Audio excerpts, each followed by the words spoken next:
Warning: this podcast may contain spoilers as well as coarse language.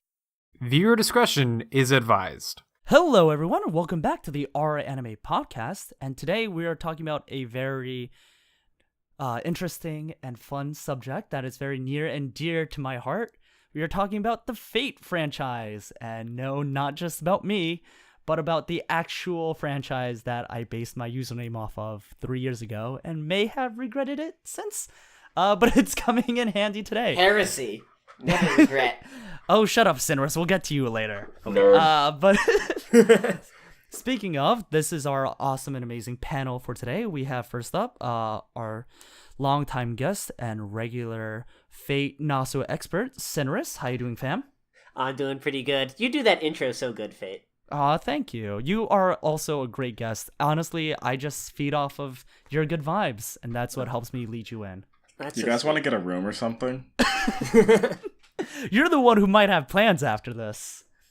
I'm just trying to follow the trend. In any case, we have none other than For the Nguyen. For those of you who are old school or anime lurkers, you may remember the name. Good guy, and we're happy to have you on the pod for the first time, Ford. How you doing?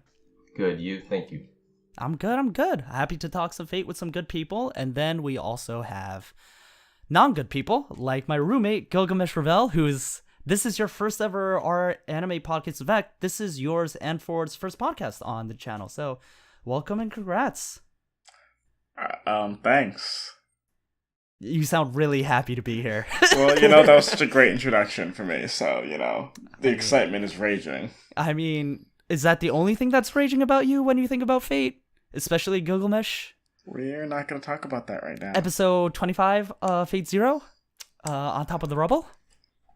I might need to pause the podcast for a bit and be back in like 10-15 minutes.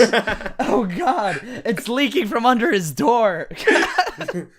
But just as a general preface to everyone who's tuning in, there are going to be timestamps in the description, so you can jump around to the entries of the Fate franchise that you've seen, so you don't get spoiled too hard on it. Or you can just listen and be spoiled on everything from identity to plot spoilers for the entire franchise. Go nuts. So let's start off with the franchise and how we were introduced to it. So Sinris, as our Nasu expert, well, I guess Ford is also a Nasu expert, so you guys might have to fight to the death for that one. Oh boy. I am not as deep in a Sinris, I can tell you that. I'm really in with the deep lore. You are. Wait, so it's not always a good thing. Read Tsukihime? I have not read Tsukihime. Wait, he's waiting for the remake. Have that over. Funny joke. I have played Melty Blood though, so. Wait, that's why. So you've played. Okay, so how did you get so into the Nasuverse, the Fateverse? Okay, Fate Zero was one of the first anime I ever saw. I had a friend in high school who was a big lead. I remember when I had friends.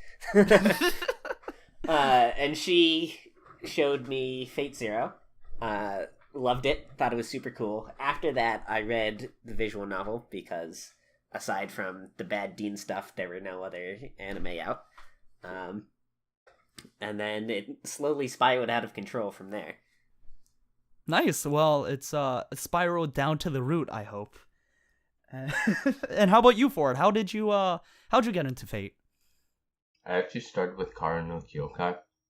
Okay. That was interesting. I watched that right around the time UBW was about to air, so I hopped onto UBW. And then I went into the visual novel instead of Zero, because, everyone said you had to read the visual novel first. So I was like, oh, okay, I'll do it. And then I ended up watching Zero, and then it got more degenerate with Prisma Illya. Oh god, yeah. Here comes the lolicon. Poggers. Great show. Kinda, not really, but it's fun. And then I got into Fate Grand Order. So, which has been a great financial decision for all four of us. Yes. Well, I guess Sinris maybe. I mean, it hasn't been a good financial decision, but it hasn't been as bad as the rest of you. The Fate franchise for me or Nasu franchise, I guess, has started on a high and slowly gone downhill. Well, that's what you always hope for when you get into a franchise. Yes. And Gil, how did you get into Fate? I have no idea how that happened. Oh, yeah, see, I was hanging out with this one guy. He seemed like a total fucking weeb. And he told me to start watching this show because I really liked history. And he mentioned that there were a lot of, like, historical characters in this show. And so I started a Fate Zero, and I really just liked it. I been starting to watch some anime, and like the intersection between how much action there was and like the different historical characters and the different takes that they had on them, it really threw me into it. And then from there, kind of just spun out of control until Fate Apocrypha, when I realized I needed to look at my life and my choices. Actually, this franchise is bad and a mistake. Miyazaki was onto something. Anime was a mistake. So I was that person. Gil, Spoiler alert. when he saw me as an Asian man, was like, "Hey, have you seen any animes? I have a list on my phone of like the 7 I've seen. They're really great. I've seen Akame ga Kill, Can we not? Death Note, Code Geass, but dub only." Wait, Code Geass dub is life. We will talk about dub versus sub on another podcast. But for me, I was getting back into the anime game around 2012, 2013. I got like a Crunchyroll subscription. I was following some airings. I saw Fate Zero pop in on my queue, or like in one of the suggested ones. So I was like, oh, this is cool. I'll just like watch it. Seems like it's got good reviews. And as someone who was a gigantic King Arthur nerd growing up, like the ending of Fate Zero is like the seminal moment of my anime watching career. Just like I was beside myself, to put it in a PG way.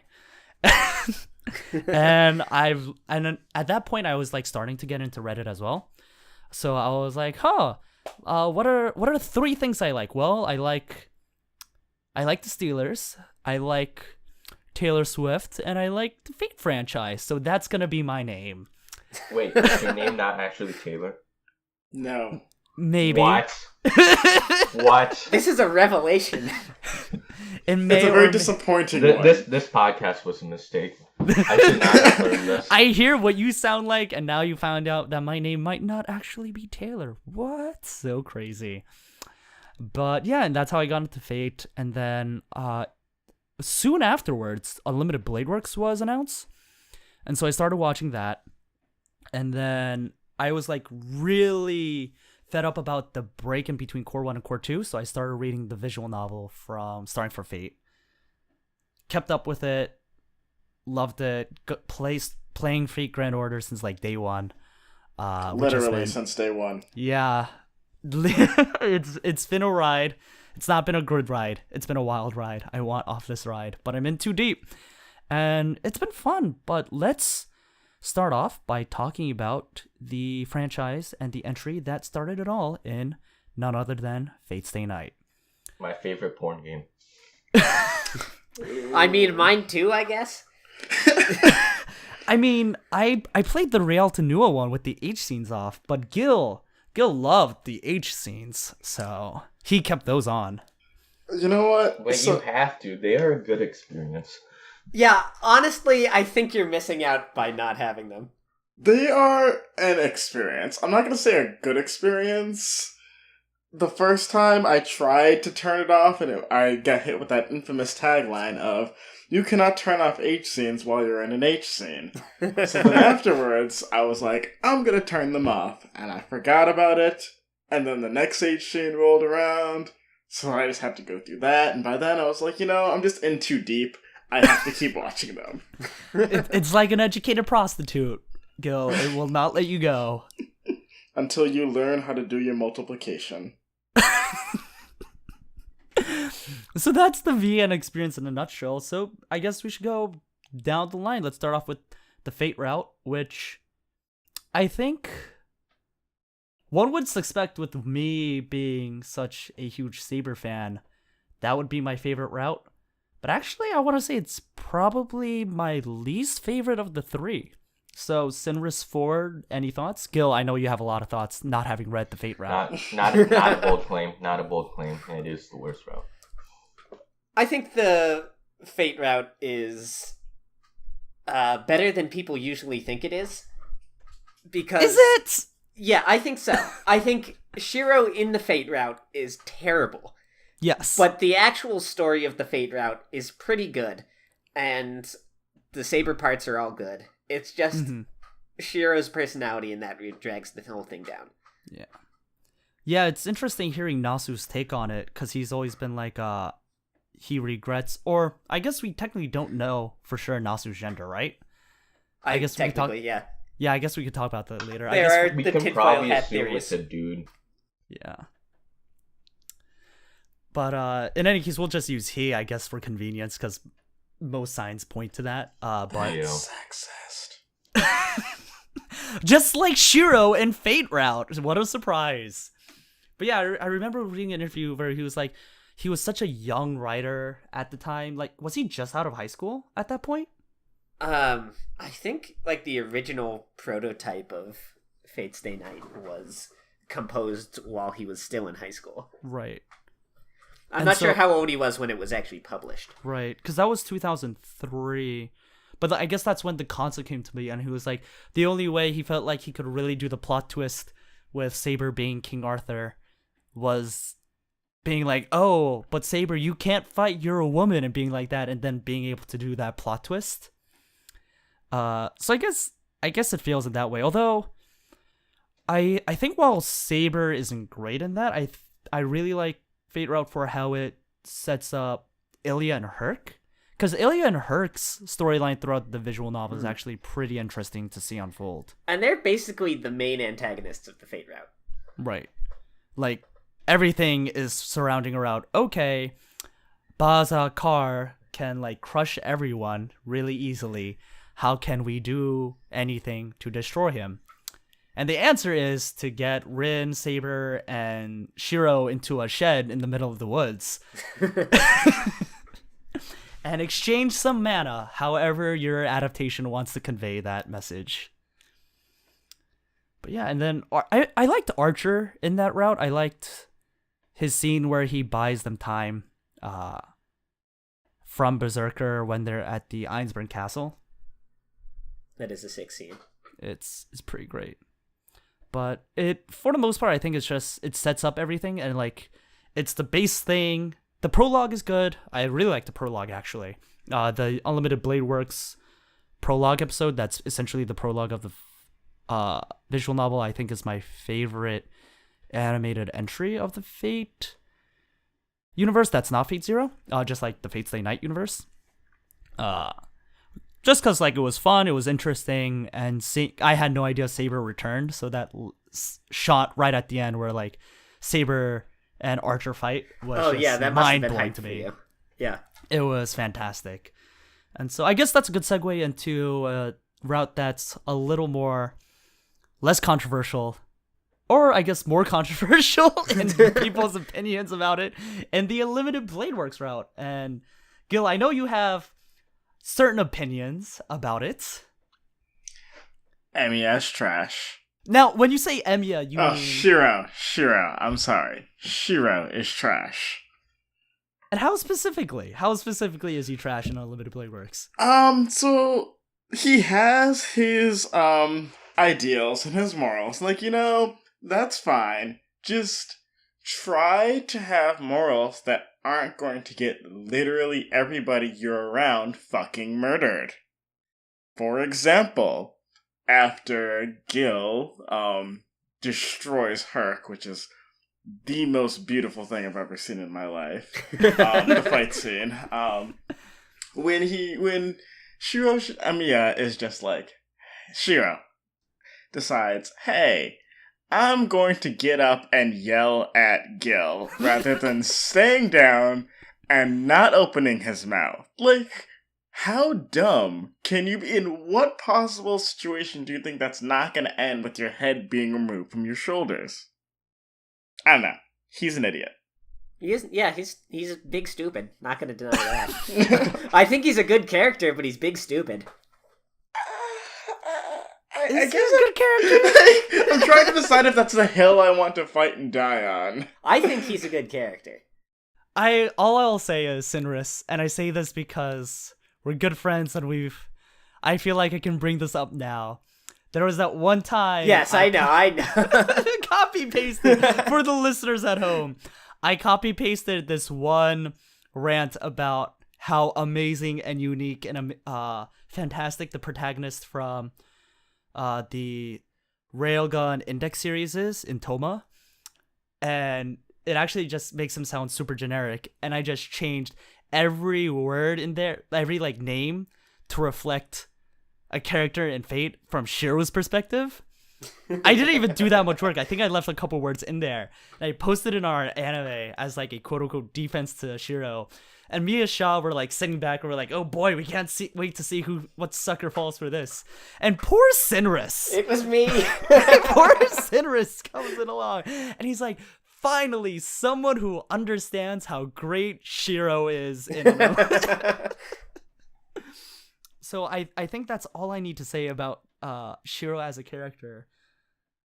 But for me, Unlimited Blade Works was really frustrating playing it as a visual novel because every time you try to do the rational choice, you get a bad end. This is true. And it's just like, I don't want to die. I don't think I should fall down and like get in the way when like Archer's betraying Tosaka. I think that's a terrible idea when I don't even have a servant. Let's not like stalk the teacher who may be Caster's master. Like, let's not do that. Let's not try and fight Gil by ourselves when all we've done is like get a magical circuit from Rin, which doesn't really make sense, but I guess that beats the alternative of the H scene. But I mean, Archer has some good lines in there, like when he tells Shiro as he's being like sucked into the Grail along with Gil, and Shiro's like, oh, like if you're going down, I'll just go down with you. And Archer's just like, well, do that if you must, but before you do so, take a step to your left. And launches that arrow. That was badass. It was great. Independent action. Not terrible when it's for the Emiya family. A bitch to the Tosaka family. But we'll get to that later in other franchises. But how about you, Ford? What were your thoughts on Unlimited Blade Works? I never actually read the VN, so I'm anime only. Ooh, so as an anime only person, what do you think? Well, anime only for UPW. Right. Yeah. I thought Shiro was fine. It was my first Fate entry as well, so I did not personally have a problem with him. I thought his rationale made sense. I do not think he's a healthy individual, but given his background, his obsession with becoming a hero of justice, and his outrage when Illya was killed, which Gil here was mad about. I thought that made sense within the context. He was not someone who cared about his own life, and when Illya died, it made sense that he would basically go on a rampage after Gil. I'm okay with him doing that if he's alone and he's just sacrificing himself. The problem was he's not just sacrificing himself. He's dragging Rin into this shit, too. That's fair. That is a good point. Yeah. You got me with that one. He's not the smartest dude. Really isn't. I don't think you'll see anybody defending Shiro by saying that he's a smart guy. Like, that is not a position it's possible to take. He's really good at... No, he's not even good at high jumps or clearing the bar. Yeah, no, he's terrible at that. He's good at cooking. I'll give him that. He's good at cooking, yeah. He's very good at... So much so, he got his own cooking show. Which we'll get to later on, I'm sure. Yes.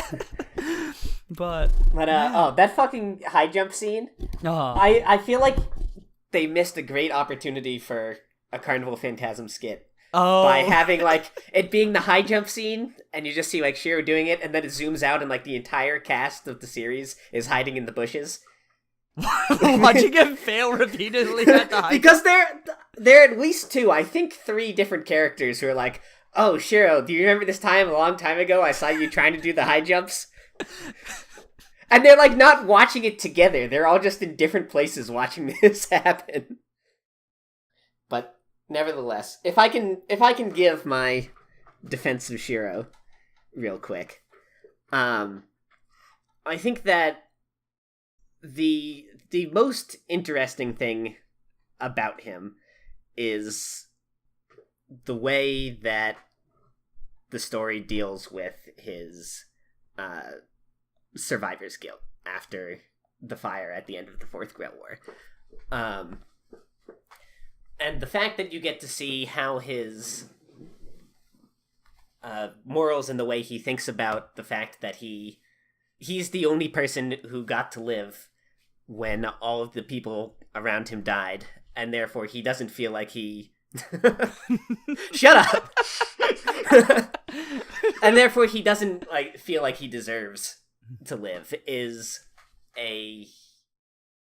Does he? Really... so far as I can think of, unique character arc in anime. Because you get a lot of protagonists who are like, oh, I want to be a hero, I want to save people, but it's because it's not because of some self-sacrificing reason, or if it is self-sacrificing, it's just because they're depressed and don't think they think other people's lives are more important than theirs. Right. Shiro just thinks that he owes it to the rest of the world to do whatever he can to save other people because it was unfair that he got to live while others died. Right. I guess. The anime doesn't do a good job of explaining that. No, that's 100% true. Mm-hmm. I will agree with that full force. Yeah, but a lot of that even also within comes the out of anime, right. As someone who watched UPW first, I thought that was communicated pretty clearly. Interesting. Did you? Especially the last Stardust sequence.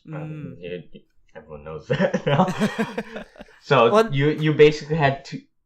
It's been a while since I watched it, but you basically had 2 episodes of him just arguing back and forth with Archer, and then this was the pinnacle of that fight of morals and just them actually fighting. You saw him walking into the fire, and I just thought that was a really good scene. Because the entire second half, you did not understand why Archer hated this dude so much. You did not understand why Shiro was so fixated on becoming a hero of justice when it basically just caused problems for everyone around him, and it caused problems for himself. It showed how big of a hypocrite he was. And I think that affirmation of his past, where he basically just admitted that it wasn't his lifestyle he was going after. It was his dad's who saved him originally, and I thought that was really, really done well. Right, and that also goes hand in hand with his emotional conclusion in Unlimited Blade Works. Is accepting the knowledge could be as good as the original. Oh. Yeah. All I have to say is, whoever's trying to justify him, please explain to me just because you're correct doesn't mean you're right. Just because you are logically correct doesn't mean you're morally right. That's a horrible translation. I don't even think it's a bad translation. I think that it's really obvious what it means and people just meme it. Just because you're logically correct doesn't mean you're morally right. Yeah, but I think UTW's translation of that put it across better for the smart asses who take it literally and think they're funny when they meme that. Yeah. Yeah, Gil, feel bad. I refuse to. And if you think this is bad, wait till we get to Heaven's Feel. Oh, God. Oh, gosh. Wait, did you read... He has read Heaven's Feel. And before we go, though, I want to talk about, because we brought up the Hurt Gil fight. I think, for me, outside of the whole Emiya-Shiro dynamics, the Hurt Gil fight is fantastic, and the Illya backstory was done so well in the anime, and I think actually better than it was done in the visual novel. Wait, I heard differently. Oh, interesting. I think it was better in the visual novel. Mm-hmm. Not that it was bad in the anime. Right, but I just remember getting to like that point in the novel and getting really emotional there and being like, I didn't sign up to have feels about Berserker of all characters. Like, if you had told me to like pick the number one character, I thought it was most impossible that I would like feel sorry for. It's Berserker, but they did it. Yeah. It was good too. It was like 15 minutes maybe in one of the episodes. Yeah, somewhere around there. But I mean, like, because it does such a good job of like after watching Fate Route and like Illya and Berserker definitely the villains to all of like Ilya's a little sympathetic because she like hangs out with Shira and goes shopping for some reason and like meets him in the park. But like for some reason. for some reason. I wonder what that reason could be for. Would you care to explain on behalf of other people who might know what the reasoning is? So, I haven't mentioned yet, but Illya is my favorite character in Fate Stay Night, and in general, my second favorite character in the entire Nasuverse. She's been raised with this difficult life where she lost her father, Kiritsugu, as he died shortly after the end of Zero, and Irisville, who was always destined to die.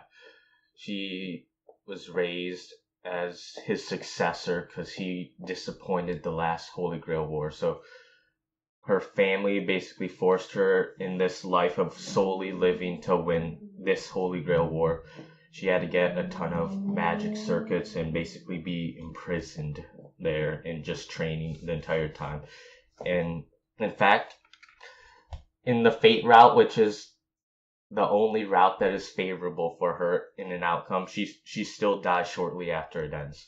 So I think her perspective in the Fate Stay Night VN, she's always just trying to learn more about her brother Shiro, even though he did not know she was his sister, and learning more about Herc and just seeing her develop as a character and open up. I thought that was the most heartwarming part of the VN. Mm-hmm. Yeah. Interesting. I never really thought about it that way. I guess I kind of have, like, in the back of my head. But, and I especially liked Illya a lot more after going through Heaven's Feel, but you are right. Heaven's Feel is her selling point. Yeah. And, well, Illya route never. Thank God. Illya got her whole spin-off, so she did get a whole spin-off universe. And then Saber in like Unlimited Blade Works is just like off to the side, like eating some popcorn while Emiya and Shiro fight. And then getting captured by Medea and becoming her sex slave. Hey, that wasn't confirmed, okay? Only in your dreams, you know. Oh man! And then you have the Carnival Phantasm skit where she has like all those Saber figures and costumes in her room. Won't even let what was his name again? Seiichiro? Yes, Kuzuki Seiichiro, or the other way around. Not even step in. But I do think that Unlimited Blade Works is the worst route, but for me, it's because I think the villains are garbage. Like between Caster, Assassin, and Kazuki, they like maybe have one personality if you push them all together. They're so bad. They're so boring. Right. It was such a pushover to in UBW. Those. Yeah. I don't care at all about the like, oh, she really just wants to be a housewife plot for Medea. That's the stupidest shit I've ever heard. Medea was awful. I don't understand her. Even Kotomine doesn't do anything in Unlimited Blade Works. Kirei has a good couple of moments. He has a couple moments and then dies. Yeah. Like, he reveals himself as the main villain and then is immediately killed. Yes. Because people die when they are killed. It's true, they do. Except when they don't, but most of the time they do. That's why Shiro has to point it out in Fate Route that people die when you are killed. Well, except when you're Kyou and you have guts out the ass. And protection from arrows. Yeah. We do have a lot of bad guys in UBW, but we also have Emiya though. So that makes up for it. We also have Kyou, who I liked. I actually liked him in his role. He was like witty, kind of charming. I hate the Tosaka Kuship with a burning passion. I didn't know that was a thing until you brought it up now. It's a real thing. I've seen like too many. I just assumed it was a thing. There's too much fan art. What's there to hate? It just feels wrong. Like, I do though like the line where Kyou like at the end is like, oh, like come back to me when you got a few more years on you. Yeah. Like that's a fun line from Kyou, but like Kyou flirts with her all the time. How could you not know that's a thing? And also, how can you not like it? because like Archer or Tosaka, I feel like is a better ship. Archer spends the entire, or not the entire route, but the latter half of the route trying to get her killed. No, he doesn't want to get her killed. He's trying to get Shiro killed. Well, and in the process, he breaks a contract with her, and when she's in the middle of a fight. He also does that to ensure her safety because he knew he couldn't beat Castor by himself. And he rescued her from Castor. And he rescued her from Castor. That's true. Okay. I think he was just very negligent of her at certain points, but I do not think he was actually trying to get her killed. The intelligence does not run in the Emiya family bloodline. So we've talked enough about limited play work. Let's get to the selling point of the Fate visual novel, which is Heaven's Feel. Heaven's Feel. Yes, and so I guess we could start off by talking about the movie, Presage Flower, the first one that came out.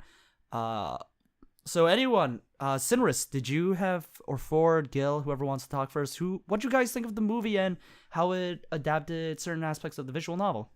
I thought it was a very good adaptation, minus the fact that this part was the most boring part in the end, so I did not love the movie. I didn't love it either. I'm not sure I even agree that it was a pretty good adaptation. How about you, Gil? I think it did a pretty decent job. I think it did a good job of taking, like you said, like was said, probably the most boring part of this route and finding a way to still make it compelling, because when I went in to watch the movie, like, I was going through Heaven's Feel at the time, and I was thinking, like, wow, I don't remember a lot of exciting happening. Can't wait for all those cooking scenes. Yeah, they do blitz through the early stuff, which was a very good call. Yeah, but I think walking away from it, I was able to say, like, for this chunk of the route, it was more entertaining than I expected, which was more than enough in my book. And I also love the fact, so we went to a theater in New York and it was like completely sold out for like weeks before the release date. So obviously everyone there had never seen or read the Fate visual novel before. And as soon as it cuts to a storefront that is selling Chinese food, everyone starts cracking up. And like Shiro sits down and like there's silence. Kirei orders the mapo tofu. It comes out to him. He's eating it, and everyone's just dying of laughter. You have to only read the subtitles because it's so loud with everyone just crying about the mapo tofu scene that you literally cannot hear Kirei's voice. They really made a meal of that scene. Hey. I did not mean to do okay. that. They really spiced it up, one could say. But did they though? I mean, it's exactly like how it was. Like the visual novel really like hammed it up too. I think it was way toned down from the visual novel. I think the visual novel was way so crazy. Much man service. You were closing up on Kirei. He was getting all like hot and steamy, and Is there anything wrong with that? Yeah, Gil, as our resident expert in these matters, what did you think of the mapo tofu scene in the movie? I mean, I don't like spicy food, but seeing Kirei a little hot kind of made me also a little warm and fuzzy on the inside. Hey, I'm not complaining. I was here for it. I'm not complaining. I'm saying I do feel that scene, for someone who's anime only, they would be just confused why it's so funny. And it was true. It was really pandering to the VN readers. Right. Especially because they moved it up so far. Yeah. Like, in the visual novel, that's pretty close to the end. Yeah, because they moved around a lot of things, too, and, like, it had been, like, a couple years since I read it, but, Gil, you were able to, like, because you were reading it, you were like, yeah, that's not how Castor dies, like, that's not how this goes down. Oh, yeah, Castor's death definitely threw me for a loop there. Because Castor gets killed by Saber in the visual novel, right? Does she? Does she? Does she? I think maybe, or does she get killed by assassin? Who knows? I'm pretty thought sure she got killed by assassin. assassin. Yeah. Okay, and then the saber altar scene at the very end, which was gorgeous, first of all, but also like never happens in the visual novel. Yeah, I don't get what that was about. It was pandering to all the people who ruled for her on Fate Grand Order, and had her on her FA, and also bought the figure. I don't know what So kind you. of. So Yeah, you. What are you talking about? I've Paul? seen the inside of his room. Yep. Disappointing. Shit, I've been found. But yeah, no, it was. Wait, if we're gonna talk about original stuff, that Kyou and assassin fight though, because that was just like a 2-second thing in the VN, but that was Right. insane in the movie. And I actually hated that. Really? Yep. My biggest disappointment with the movie is that in the visual novel, Heaven's Feel, especially the beginning of it, is like... It's like a horror movie. You don't know what's happening. You just... When True Assassin first enters the story... Out of a fake assassin's mouth. Right, Yeah. out of fake assassin's mouth. Like, Kyou dies in literally, like, 3 lines of text. Like, he goes to investigate the temple, he hears something behind him, and he gets hit with the cursed arm. And that's it. Instead, we get, like, this 10-minute long fight scene between them, which, while it looked really cool, I felt like undermined the sense of dread that I remember so powerfully from the visual novel. It just got rid of what I thought made the beginning of Heaven's Feel special, just to turn it into like an action movie spectacle. That's fair. All right, from this point on, I think we're going to talk about VN spoilers for Heaven's Feel, because we're running a thing on like anime only things, but like Yeah, you say the horror thing. There's but not a lot to talk about in the movie. With Presage Flower, yeah. But with the horror thing, like I think most people pretty early on could tell that the shadow was Sakura, or maybe that was just me. I don't know. I think I had an inclination. Like I wasn't surprised when it was revealed, and I was like, "Yeah, I'm pretty sure that's Sakura." But, Yeah. Wait, was this one of those things that I immediately guessed as well that you got irrationally angry at me about? I was no longer rationally angry about. So for context, me and my other roommate, we showed Gil here the first episode of a Limited Blade Works like at our apartment last year. He was over, he was watching, and he's like, as we're watching how like everything goes down with Archer, so like in the first real episode after prologue, he's like, "Hey, can servants only be summoned from the past?" It was the necklace. I don't know how it wasn't obvious to everyone. And we're like, "God damn it!" And I'm like, "No, like they can only be summoned from the past. I don't know what you're talking about. There's no fucking way that Archer is Emiya-Shiro." He just shat on me for like days. For weeks as you were going through. I was like, you are that guy. I know. I was trying to preserve his. I don't know. I mean, he found out sooner rather than later, but that he was right, and has held it over my head since. So now I can't even like regard spoilers anymore. He'll be like, "Is this a thing?" And I'm like, "I have no idea." Like the other day, he's like, "Is there only one shielder in Fate Grand Order?" And I was like, "Yes." And he's like, "Are you really telling the truth, or are you lying, like with Emiya?" There is only one shielder in Fate Grand Order, but it is confirmed that other servants can be summoned as shielder. Wait, what? Yeah. In like character materials or whatever, I think the only 2 that we know can be summoned as shielder are Leonidas and Achilles. Oh. Huh. Okay. Makes sense. But returning to Heaven's Feel. Right.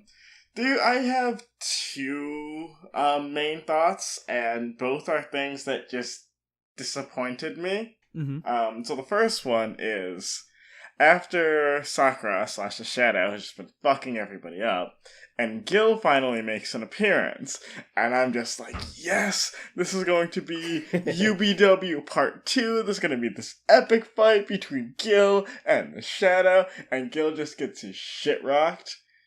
And I was really irrationally angry about that, because that like my name doesn't make it biased or anything, but I fucking love Gil. And the other thing about the series that made me rationally angry is, so you know how I said that Shiro is trash in UPW? I recall something like that. Take that and multiply it by like 8 or 9 in Heavensfield. Because, so Shiro has some trash ideals in UBW. And like, okay, that's fine. You have your ideals. If you stick with them, I can like somewhat respect you. You gotta keep those ideals, trash. But yeah, in Heavensfield, he gives all of those away just because this girl's gonna give him some ass. And I refuse to stand by that. Yeah. He gives up his entire resolve for being a hero of justice because, like, this girl can cook food, does his laundry, and he's like, damn, she is like an educated prostitute. It's enough for him to, like, see, so, like, when you bring up, like, his survivor's guilt and all that, like, he is like, nah, but this definitely 18 years old girl, according to the VN, girl, definitely gonna throw all of that away for her. Totally just gonna do that. And actually, that's kind of more believable than him sticking to his ideals, because like he's like a hormonal 16-year-old boy who's been living alone this entire time with Fujine, who's like best girl. Yeah, that's the biggest tragedy of all of the anime adaptations, is they have to cut out all of the slice of life scenes, which I get. Like, there's no way around it. But that means less Fujine. And she's the best. She's so great. At least at the Emiya cooking show had a good scene with her. Yes. Last that month. show does her justice. Yes. But then, like, the Kyou Hassan thing also felt, like, really ham-fisted. Because, like, they're like, oh, how are you able to dodge that? Well, I have protection from arrows. And I'm like, really? You're gonna say that right out there. Is it also on a 6-turn cooldown? Because I might have seen that somewhere. But wait, what? He has protection from what exactly is your complaint with that? Well, it just felt it felt like it was pandering a little too much to the fake. So, like, to me, I kind of wanted to, like, go back to like Fate Stay Night in its OG form. Yeah. And, like, without the spinoffs, without all the pressures of the outside. But, like, it felt like it was, like, retroactively putting all this stuff just for the Fate Grand Order fans, which I understand from, like, a business perspective. Wait. Fate Stay Night in its original form has fucking, like, RPG character cards listing all of the servant stats. True. That's true. With, like, endurance, strength, mana, and all that. That's straight out of the VN. Is protection from arrows in the VN? Yeah. Is it really? I never it has, like, all their skills listed and everything. And, like, as you encounter the servants in the story, right, and like their profile they gets use updated. their stats, their profile gets updated with like what all their skills are and stuff. I actually never read those, so I mean, I don't blame you because it's dumb and pointless, but okay, I stand corrected. Thank you for pointing that out, Sinris. But they are there. Yes. So I think with Heavensfield, you can't get too far in. Well, like, the big thing is the 3 routes in Heavensfield. The 3 endings. Sorry. So I guess we could take them one at a time, which is first the Saber route in Heavensfield and Sparksliner High, which I think was a fun route, fun ending. It was definitely the most UBW-esque one, and it felt like Shiro was actually more truer to his ideals than he was in the rest of Heavensfield, where he's like, this is the most objective thing I can do for justice, sacrificing my life and, like, taking down Saber. And it was, like, a great fight, and I really hope we get to see something like that in the Heavensfield movie, although I have no idea how they would incorporate Sparksliner High into it. OVA with the BD purchase. Oh man, I would actually buy the BD. That's the only way it could happen. Right. So that's what I'm hanging out for. But probably it won't happen. Yeah. Gil, Ford, how about you guys? What'd you guys think of Sparksliner High? I think it was really hype, but I do not. It's been a while. That's fair. Gil? I'm sorry. Yeah, Can you give me like a 2-second rundown of which ending that was again? That's when they go in the cave and then, like, Saber Alter is, like, in their way and they're like, shit, like, we have to, like, buy time to let Tosuka go in to fight Sakura to end this. And Saber Alter's like, I'm not gonna let you pass. And Shiro's like, oh, then I'll fight you. And then the two fight to the death. and they both like basically die while Tosuka tries to stop Sakura from going out of control. And then it's left up in the air what happens. I mean, any ending where, Shiro dies is one where I'm happy. That's So, after I finished that one, that was pretty much my thoughts. I was like, it's a little left up in the air, but, the writer dead. knew what I wanted, and that was Shiro dead. So, I'll live. Yeah. And then, normal end. Hold up. Oh. So, I know Sparks Liner High gets special treatment because it's the only bad end that doesn't say bad end, it just says end on it. Uh-huh. But contrary to popular opinion, it is not the best bad end in Heaven's Feel. The best bad end in Heaven's Feel is Superhero.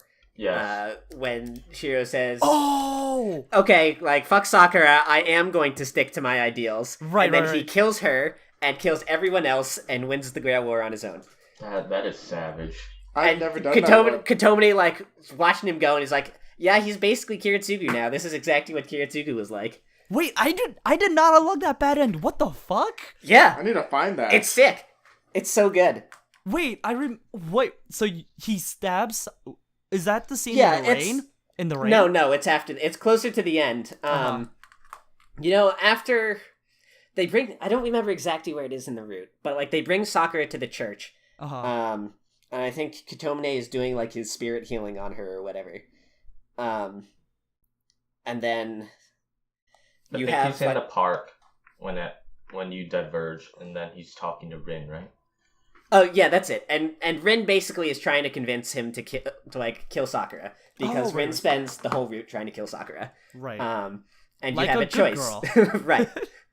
And you have a choice. You can either like give in to what Rin says and kill Sakura, or you can like continue doing the Shiro thing and say like I can't let her die because I love her.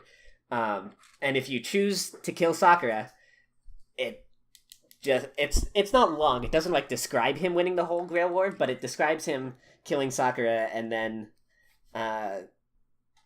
Kotomine saying that like he's like achieved the same level that Kiritsugu was at in the Fourth Holy Grail War, and he will undoubtedly be able to win the Grail War, even if it requires killing everyone else along the way, including me and Rin. I am so mad at everyone who has ever lived who has talked about me about the VN who has not talked about this. You really never heard of this ending? It's so cool. Yeah, I liked it more than Sparks Liner High, but yeah, that sounds amazing. What the fuck? The only time I tried to kill Sakura was like towards the end, where like she's in the room and you have the dagger and you're like, I can kill Sakura, and I kill her, and then Medusa comes out of nowhere and just like slits my fucking throat. That was actually my most appropriate ending. Like, that's what I thought how it should have gone. Same. Because if he decided to actually stick to his morals instead of a piece of ass, that's what should have happened. That was the first time I made a choice without looking at the guide. I was like, I want to kill her. and it blew up in my face. Right. Man. Alright, so now that we got the two objectively best endings of all anime ever, visual novels out of the way, we go to the best ending of my favorite of the two quote-unquote good ends of Heaven's Feel, which is the normal end. Agreed. Normal end is much better than true end. Yes. It's spring, guys. It's spring. It's spring. Oh my god. I mean, it was great. Like, Shiro dies. Sakura has to pay for her sins by, like, eternally waiting around for Shiro to come back. He never does. It was a great, like, it did seem like a good ending. I just got annoyed with constantly saying it's fucking spring. It does say it a lot. Yeah. But, like, that's the way to tell time passes by, because, like, she only says it's spring once a year. It's a lot of years. It was... What was it, like, what was the line from Titanic, the GIF? It's like, it's been 87 years. So, and then, like, Tosuka's able to settle down, has grandkids, even. Yeah, I liked it. And, like, I thought that was the perfect end to him, right? Like, he deviated from his original path, and, like, he's paying for it, and it's the ending he wanted. And it's not at all, like, the bullshit ending we got in True End. Where everyone lives happily ever after, and Ryder gets to stay true incarnated, and it completely diverges from the tone of the entire route. And also, but also Ilya's the only one who dies. Oh yeah, but also Ilya still dies because Because Ilya because can't be fuck happy. Ilya. Yeah. Oh man, I love that scene though when Ilya, when like, so first of all, the Shiro Kirei fight's gonna look great done by UFO Table. Yes. That's what I'm looking forward to. It's just gonna be like fucking insane. That's gonna look so hype. The And perfect end to the adaptation would be normal end, but keep the Kirei and Shiro fight, because that fight is in there if you go back and play the normal end, and take the Ilya sacrifice as well. But also kill Shiro. Yes, that would be the perfect adaptation right there. Yes, I would. Yeah, I give think that I a agree with 9 out that. of 10 or 10 out of 10 on Mal. That would be worth it. Yeah, everyone's just sad. Everyone's depressed. Tragedy all around, except for Rin. Rin's fine. She's doing well. She's killing it. Oh, the one good note for the normal end is it has a cameo from Aozaki Toko in it. Oh, true end, you mean? Yes, true end. Yes, with the new body. Yes. But yeah. So like that kind of makes it worth it. Does not it? Does actually- the not one throwaway actually. line to tie it into Kara no Kyokai? No, it doesn't. No, it doesn't, but I still like it. No, the Ilya line where she's like, "Oh, like I'm your older sister. I should do this for you." Oh my god. Heaven's Feel was just so dense for so many different characters. Like Rin was so much better in Heaven's Feel than she was in Unlimited Blade Works. Kirei, obviously, he got a ton of focus too in Ilya, and it was Shiro's best route. I think Heaven's Feel just had so much going for it compared to everything else, and it tied in really well in both normal and true end, even though they couldn't get it right on the one end, unfortunately. They were always a little lacking. Kutomine is my favorite villain in anime, and it's entirely Interesting. because of Heaven's Feel. Interesting. So then, to shift gears, let's now talk about Fate Zero. Okay, it's also a little bit because of Fate Zero, but mostly. Yeah. Him and Fate Zero is beauty, and I just love seeing him and Gil. They should have just done a spin-off show of the two of them living their lives in between the two girl wars, and I would watch the shit out of that. Yes, absolutely. Would that just be abducting children? Because I'm pretty sure that's all he did. Yeah, they abduct Orphan children, batteries. and Gil also Sauce. takes a youth potion that makes him Kid Gil from Sauce. the Fate Grand Order. Yeah, because all they do is like conduct the orphans and like use them as mana to keep Gil in this world. I mean, they could always, change it if kidnapping children is too risque. There are other ways that mana can be transferred that I would also watch the shit out of. Are you volunteering? Maybe. Yes. Yes, I am. For which I'm pretty side? sure you can find dojins like that. Oh god. Jesus Christ. If Oh, you really need your You're- Gil Kutomine Yaoi fix, then it's out there. It's definitely. I mean, episode 25 exists with Yes. him with the crossed legs. It's a thing. So Fate Zero, just wow. It was for me so interesting because it was so different from any other anime I had seen up to that point. I think like I had only seen like stuff like really casual stuff, Sword Art Online, Dragon Ball, Bleach, Naruto, One Piece. Attack Was on it your Titan. first Ura Butcher anime? Yes, it was my first Okay. Butcher anime. So I think that might color it as well. I mean, I just remember. I mean, I talked about the first episode with the reveal with Saber, but the second episode with Caster, and letting the child like have a chance that of was- hope before like the tentacle monster like eats him. Like, what the Yeah. fuck was up with that? And That's I, the good shit. yeah, Okay. No. It is. But I mean, I loved all the dynamics. I loved the. I mean, there's enough yaoi to go around between Gil and Kotomine, Wait. with Waver and Iskandar. Wait, come on. Gil said there's only been one guy for him. That's true. This is true. Oh, Enkidu. Gil and Enkidu are peer. So who But are, we'll who are get you- to that yeah, later yes. on with Strange Fake. Hey, we will. So I guess Ford, this might not apply to you, but you can also give your input. So I guess actually you can answer this. Who are you guys rooting for in Fate Zero? For those of us who did not know the results of the war before Fate's Night. So Sinris Skill? When it first began, I thought the main character was Karya. But interesting. But then that very quickly turned out to not be the case. What gave it away? And then obviously, like, everybody roots for Waver and Ryder. Like, if you don't root for them to win the war, then you don't have a soul. I rooted for Kiritsugu. I rooted for Kotomina and Gil, so... I mean, you would, but... I was rooting for Saber. I know that surprises a lot of people, but... After Kiritsugu's backstory, I couldn't... Although that was a good ways in, because I was always rooting for him. Well, once they give... You have to. Yeah. Once they give Kiritsugu, like, 3 backstory episodes, then you know he's the main character, but... Right. Up until that point, like, you could argue for Waver or Kiritsugu. And until then, I actually had no idea, like, who the main character of the Kirei, even, with Kirei's intro.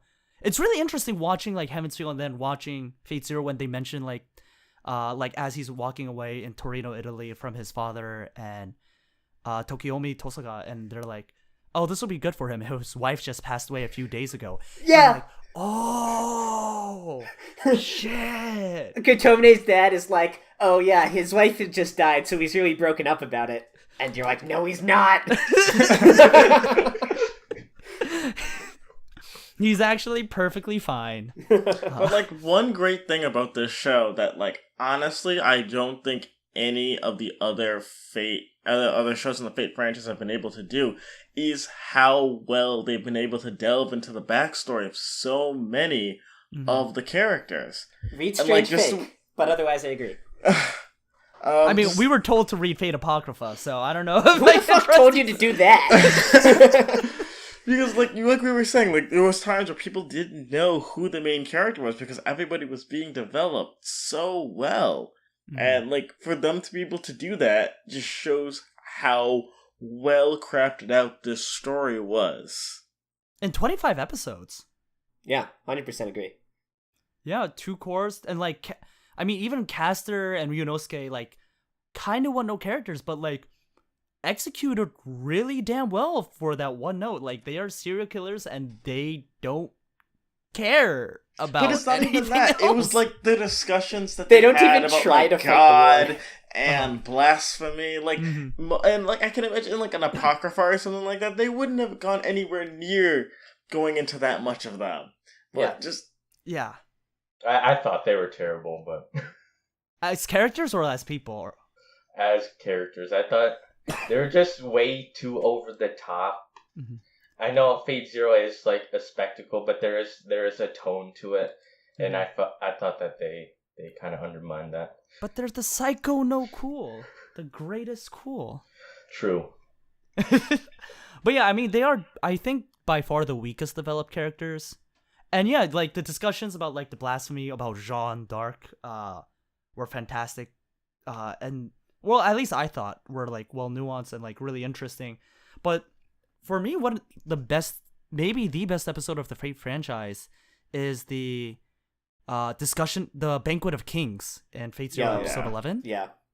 Where it's just like Gil, Iskandar, Saber sitting around drinking really good wine from the Gate of Babylon. And just like talking about what it means to be a king. And then roasting like, Saber. Hey, yeah, Saber tried her best, okay? And she was bad at being a king. She was a really good king. No, she was actually a terrible king. She was a great king, okay? She might have had some issues with her next of kin, who just wanted to make her smile. Oh. And she might have had some issues with how to deal with the Kingdom of Britain if anything were to fall. And also possibly didn't punish Lancelot enough for cheating on, or for like having an affair with Guinevere. Possibly also didn't keep Agravain in line enough, and also possibly let Morgan Le Fay do too much. And also probably let Merlin just like vamos without much of a trace. But she tried her best, okay? You're forgetting also being a terrible parent to Mordred. Okay. But other than that, she tried her best. Wait, Mordred is a test tube baby, not hers. Come on. Mordred did not deserve anything. Hey, Yeah, hey, exactly. hey. Mordred was the rightful heir to the throne, and Arthur just did not give him a fair shake. So Mordred, lol. yes. No, oh man. No, like I don't know. I'm just a sucker for like the righteous noble characters. Like Captain America is probably one of my favorite superheroes as well. Wait, that's wrong. That's just wrong. How is that wrong? It's an Captain opinion. America was wrong. Captain America did nothing wrong, okay? Neither did Saber. So like for me though, I just loved her. And also like Gil and Iskandar, after they do the Hittite, Ionian, or whatever, the against the Hassans, they're like, oh, like, you know, like, we don't, like, disparage, like, they're, like, to the effect of, like, don't disparage her, like, she was a good, like, the people followed her, and Gil is like, I don't know if you, like, we couldn't have done something like that either, and then Iskandar's like, that's why you want to see her fail so badly, right? Like, you're kind of getting off on this shit. Same. The worst. Yeah, but for, like, a show that's so well known for its fight scenes, like, and, like, the CGI Berserker with Lancelot, like, it was done so well for 3D CGI, especially given that time period, the way, like, he looks so otherworldly. Also, one last thing in the Banquet of Kings, Ryder's line to Assassin right before he uses his noble phantasm, it's something along the lines of like, he offers them a cup of wine, and he says like, let this wine like be as your blood or something like that. Oh yeah. And then they throw the dagger at him, and like they break the goblet. And he says, I said this wine was as your blood. If you insist on spilling it, so be it. That's the sickest shit. Iskandar gave no fucks. Yeah. Actually, he fucked a lot. He was so hyped. He was like so the good. reveal that he was at, like you knew, but you didn't know I didn't know for sure. So when they confirmed that was Alexander the Great, I lost it. I lost my shit. His final charge is against Gil. Yeah, one of the best scenes. The music, maybe ever. It's that good. It's so, and just like the chain stopping him right as he's about to get to Gil. Yeah, it's heartbreaking. Gil's line to him was so savage too. Which line? In the middle of when he summoned the Marvel reality and Gil whipped out Aya, he was saying how it was his job to wake up dreamers. And yeah. Yo, Gil has some fire lines in Fate. Gil and Zero is his best by far. Gil, oh my god. Gil is just again, the read best Strange period. Fake. Read Strange Fake. Gil the chessboard scene, Gil, I know, is is near and dear to your heart, and also near to you physically. If you would care to explain. So after going through Fate and seeing the chess set, I thought it was really cool, and I was just like, I wonder if you can actually find that chess set. And I looked it up, and you can buy it. And one day I decided to add to my list of bad life decisions regarding Fate. Bought that, yes, and I bought the chess set, and it is sitting right next to me right now. And there have been numerous times where I've brought people over to my room, and then they look at it, and they're like, oh, that's a really cool chess set. Can you play chess on it? And I'm like, no. It's a 7x7 board. And they're like, oh, is there some special game you play with it then? With all those pieces? And I'm like, no. It's just for decoration. Wait, it's not even a functional chess set? No. Oh my god, that's amazing. It's 7x7 for the 7 servants and 7 masters, but like, it's literally missing a row. That's great. So you literally cannot play chess on the chess set he spent money on. I love that. I respect it. It's great though. It served as a really good catalyst in Fate Grand Order. Oh no, that definitely has. But man, geez, so like Fate Zero, what do you guys think about the watch order? And Ford, you can bring an interesting take. Do you think if you're going to be anime only, especially with Heaven's Feel coming out in its entirety soon, do you guys think people should watch Zero first and then into Stay Night, or FSN then Zero? Yes. I'd say Probably Zero still first if Zero you have first, no plans yeah. to read the VN. The like UBW and Heaven's Feel, they both assume that you've seen Yeah. Zero. Mm-hmm. I think you just have to, like, hopefully you would go into it with the understanding that Zero is not actually, like, representative of the entire series. Unfortunately.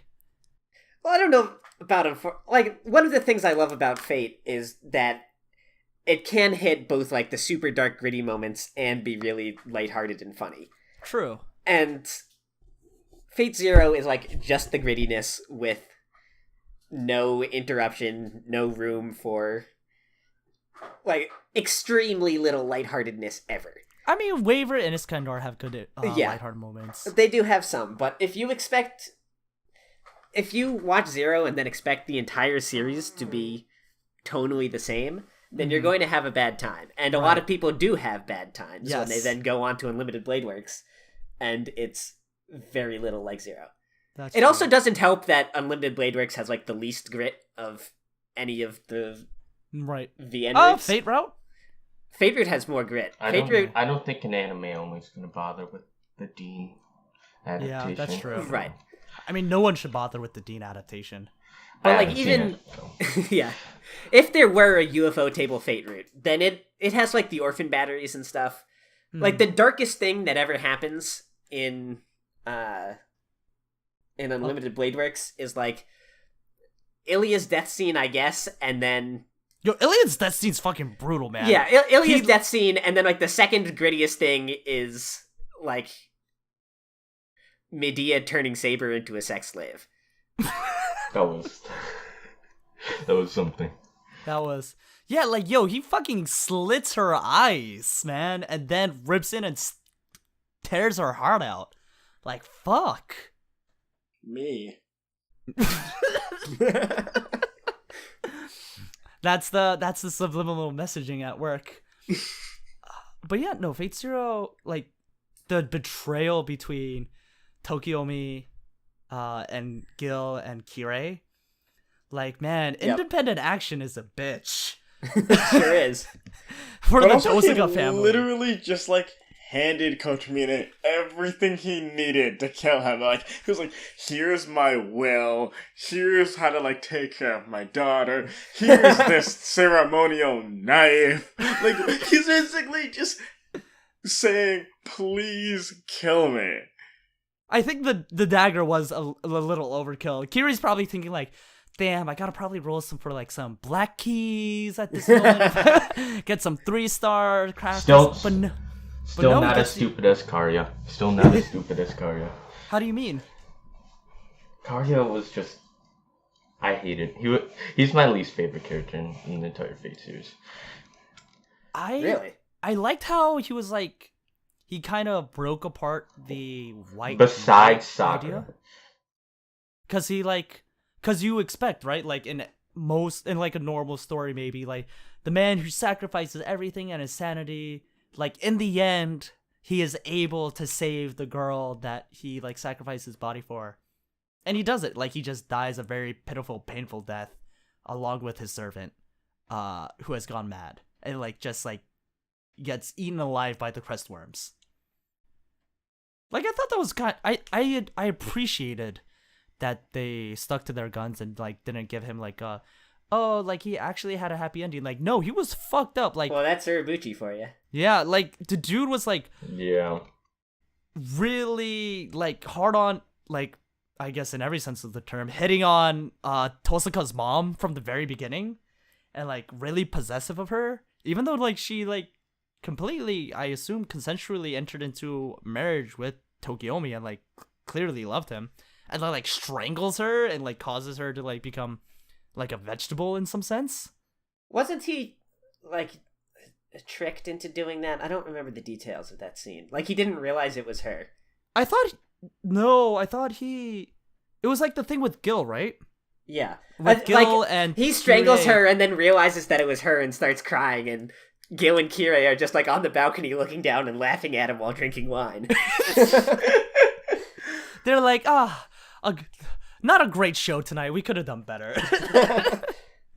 Like the acting's a little over the top. It's supposed to be a spectacle, but it's taking away from too much of the theater. But no, like Fate Zero to me, undoubtedly the best anime entry. Oh yeah, Fate we've gotten so far, and I think it's unless we get as Ford put forth the like half heaven like Heaven's Feel ending with like half true end, half normal end, all the good parts. Yeah. I don't see. Maybe you could talk about Fate Strange Fate later, and I'm actually interested in the possibility of a Fate prototype anime adaptation beyond the 4-minute like trailer we got. Yeah. But I think it's gonna stand up to time, and like the fact that it's on Netflix and it's largely standalone, I think makes it a really easy way to bring casuals into the Fate franchise. I think Zero will stay the best Fate entry for ever, pretty much. Right. There was also a contender to take that title away, of course. Also on Netflix. I am, of course, talking about the greatest anime of 2017, none other than Fate Apocrypha. It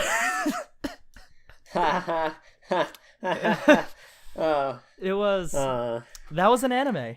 Yeah. Was it though? I mean, what even is there to say? Fate Apocrypha is just bad. Yeah. Like, I thought it could be good. we could list the ways it's bad, but we Wait, I retract hating Karya the most. They're Sieg's worse. Sieg is the worst. Fuck Sieg. And not in the John way. Yeah. Honestly, no. Fuck John too. Hey, John! John's garbage. John's John trying fans. John fans are bad people. Yes. Honestly, she failed at her job. Her one job was to oversee this war and be neutral. But no, she has to fall in love with some homunculus dude who gets like plot armor out the ass and then turns into a fucking dragon. What is with Fate's obsession with test tube babies? What? Oh, actual Fate, not me Fate. I'm like, what the fuck? Maybe Nasu is just like really fixated on homunculi. Maybe he read like FMA early on and he was like, damn, yo, homunculi are really cool. And, like, fake bodies and like artificial people are like really common in alchemy and Nasuverse magic stuff. Right? And yeah. So I can understand that, but I just pretend as someone who loves Jean that, and like the historical figure Jean d'Arc is really interesting too. I just pretend Apocrypha like after episode 13 doesn't exist.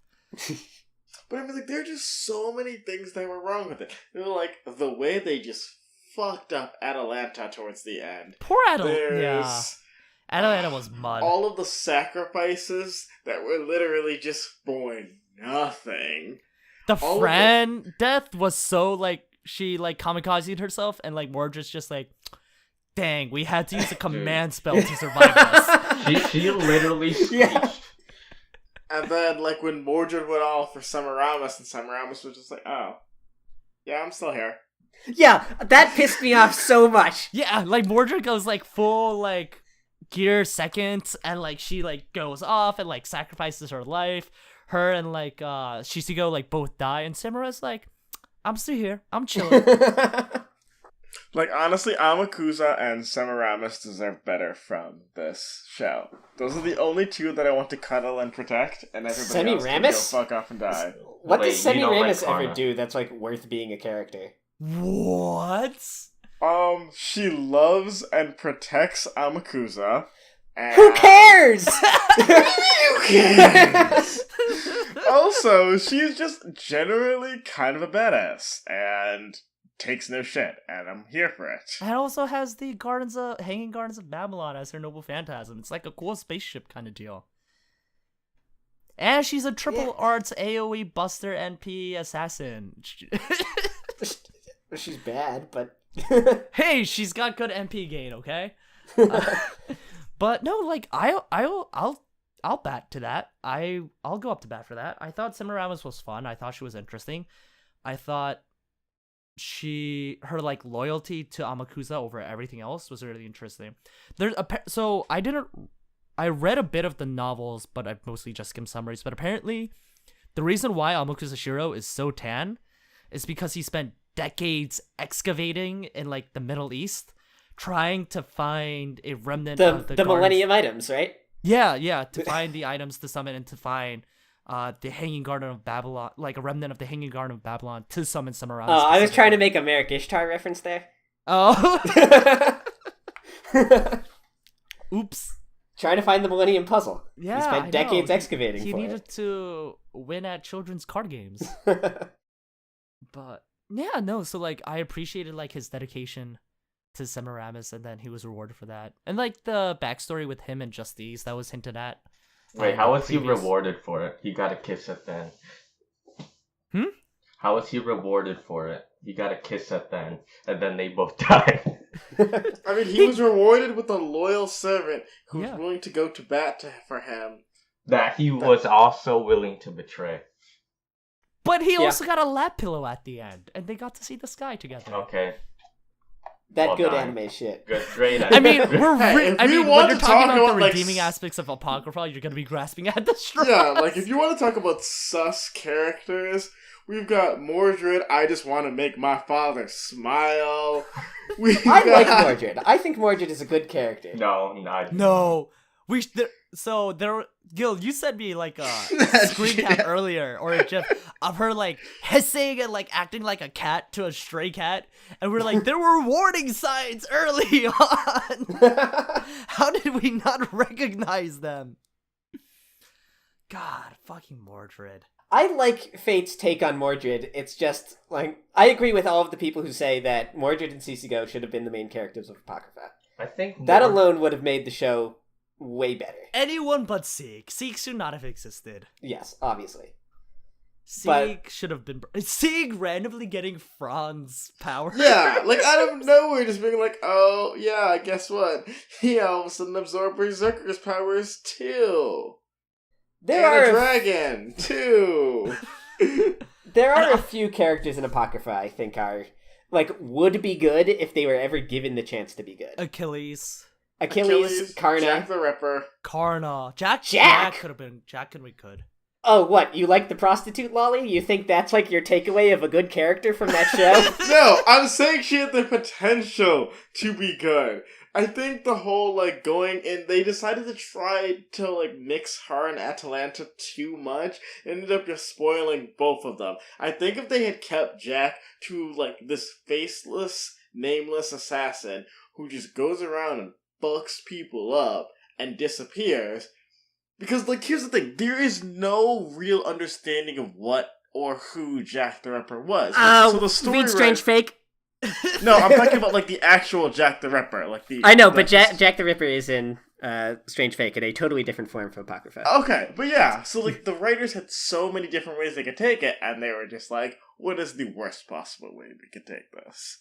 So I was just talking for more of, like, a hypothetical, here is this blank slate assassin, and it could have been done very well, and they just didn't.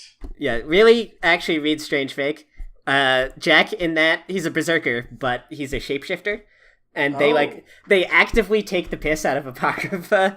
Jack, like, he's like testing out his various forms, and at one point he like transforms into like the little girl version from Fate Apocrypha, and his master like freaks the fuck out and like throws a blanket over him. It's like, what the fuck was that? I hope nobody saw me standing in here with this fucking prostitute 6-year-old. Which is why in Grand Order I always keep her and the version with her cloak on, because we don't need to see that. Wholesome masters only. But yeah, Apocrypha, terrible.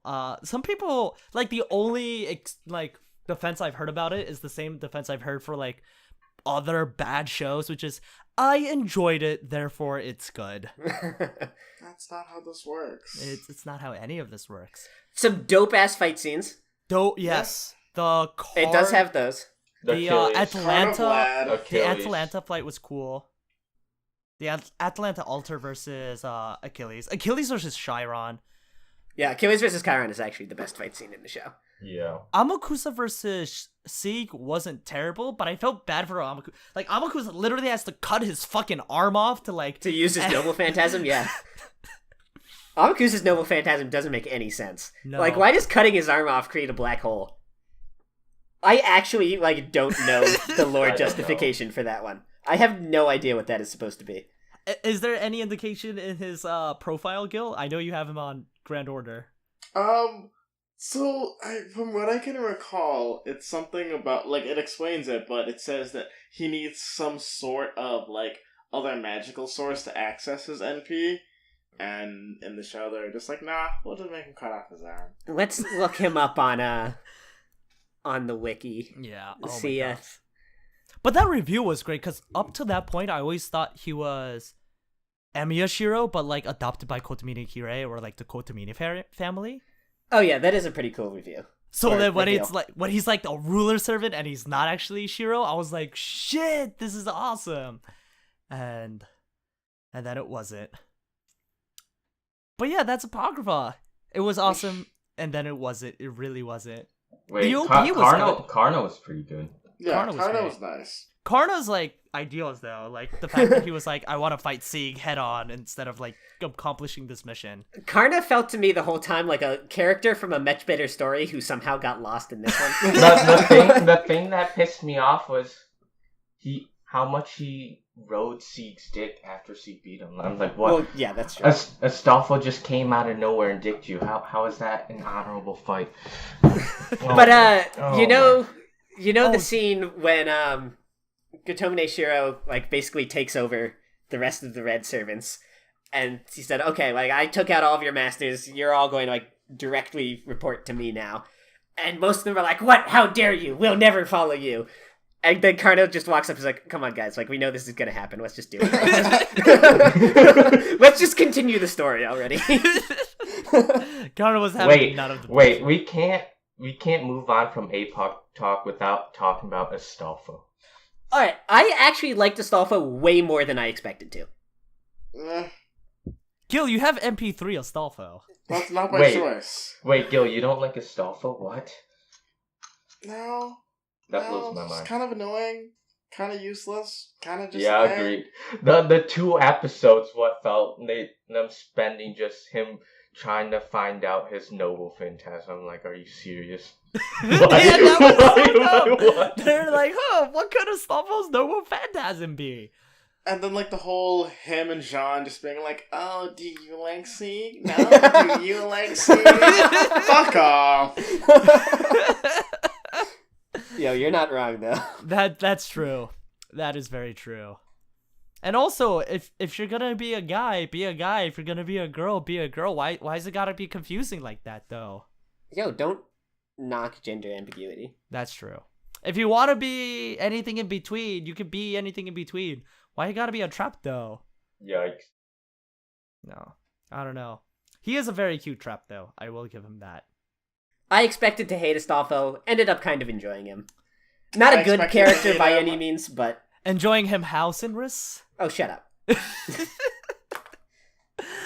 Oh, Apocrypha. It's something. I don't know. It existed. It's still on Netflix. I don't know if people watch it. But of course... Just look it up on Sakugaboru. Yeah, just watch it for the fights. Of course, it was followed up by another fantastic anime adaptation, this time done by Shaft in Fate Extra Last Encore. Really well done. Gil, how many episodes did you get into it before dropping it? I think 3, maybe 4. Wait, it's only 10 episodes. You gotta watch it all. Come on. It's terrible. No, I don't have to. Well, it's not over. It's not. So at the time of this recording, the 2-hour special? 1-hour special? Yeah, I think it's 2 hours. 2-hour special with Gawain in the theater poster is still to come. And yeah, it was Shaft at its he's most... out there on a sunny day, or is that gonna be the way that, plot armor makes them win? The clouds come out. Yes, out of nowhere. Yeah, like the Drake gun suddenly jamming right at the last second. That's when I decided I was done with that fucking The show. hatred. Oh, the hatred. Oh, and the what is it? The Death face. Death face. Yeah. Oh my god. It was Shaft at its like peak, like not peak. What's the valley? Valley. I was like, would not peak. What is the other word? That's the opposite of a peak. It's like the reverse peak. Like, you know how like the reverse side of the peak. Yeah, it's where John and Sieg are at the reverse side. The side of the world. Yeah. Oh god. Right. So it just Shaft with production issues out the wazoo, just looking terrible, budget issues, delays, like unnecessary head tilts everywhere. Not enough Umu, to be honest. Wait. Yeah, could have done with some more Umu. There was too much. There was too much Nero. Is there ever too much Nero? Yeah. Well, there was no Tamamo at all. Yeah, literally didn't really appear weird. for a single second. I think they know which route they wanted to showcase the most. Well, because Cindrus, you're the only person who's played Fate Extra. It's right? true. Yeah. So as the only person who's familiar with the source material, I will not say that this was a good show by any means, but I do think it was an interesting like reinterpretation of Extra.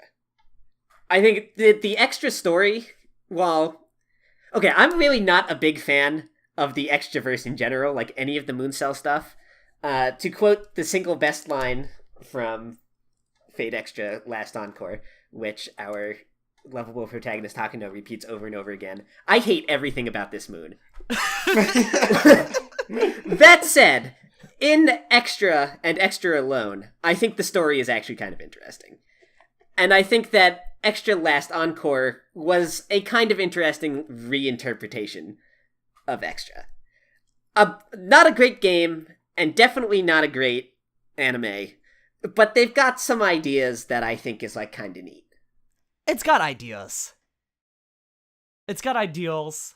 Right. It's got a terrible OP, which is disappointing because every other Fate entry has a fantastic OP.